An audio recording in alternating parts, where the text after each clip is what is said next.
How to hide notifications on iPhone lock screen.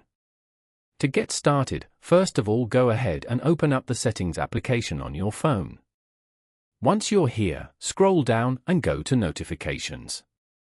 Notification settings allow users to customize how you receive alerts from various apps, controlling what is displayed, where it's displayed, and when it's displayed.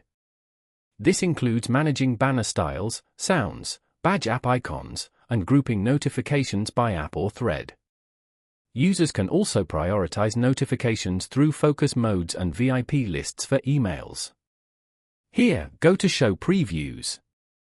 Select Never. This will stop your phone from showing any notification previews. Following these steps, you can easily hide notifications on iPhone lock screen. Thank you for watching.